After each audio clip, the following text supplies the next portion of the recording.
Kita ke informasi lain, Saudara. Direktorat Tindak Pidana Umum Barreskrim Polri mengungkap modus pemalsuan dokumen dalam kasus pagar laut di Kabupaten Tangerang, Banten.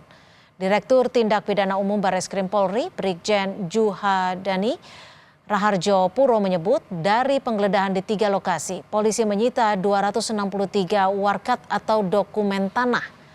Warkat tanah yang disita dikirim ke laboratorium forensik untuk pemeriksaan lebih lanjut.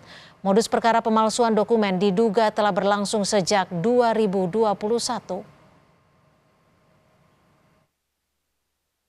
Upaya penyidikan sejak tanggal 7 Februari kemarin, yaitu tentang dugaan tindak pidana pemalsuan surat dan atau pemalsuan akta otentik atau menempatkan keterangan palsu ke dalam akta otentik dan atau turut melaksanakan membantu sebagaimana diatur dalam pasal 263 KUHP terkait penerbitan 263 sertifikat hak guna bangunan dan 17 sertifikat hak milik Desa Kohot oleh Kantor Pertanahan Kabupaten Tangerang.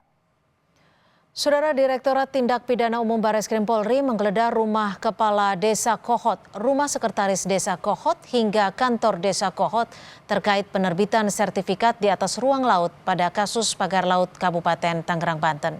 Sejumlah dokumen serta berkas termasuk girik di wilayah pagar laut disita penyidik.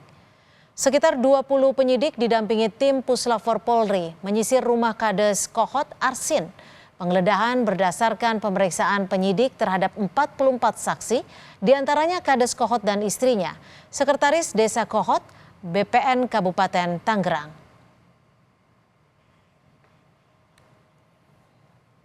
Melakukan upaya-upaya paksa berupa penggeledahan di beberapa tempat rumah saksi atau yang kita duga sebagai terlapor.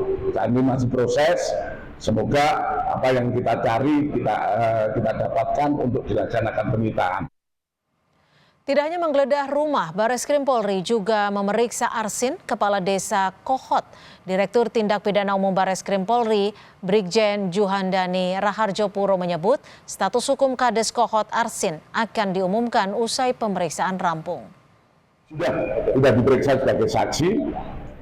Sesuai haknya, kita akan tetap mengedepankan praduga tak bersalah. Kita sudah memeriksa kepala desa. Selanjutnya, nanti kalau alat bukti ataupun pemeriksaan sudah selesai, kami akan segera mengeluarkan apakah ini patut ditingkatkan sebagai tersangka atau keterlibatan lainnya untuk dikembangkan dalam proses penyidikan lebih lanjut.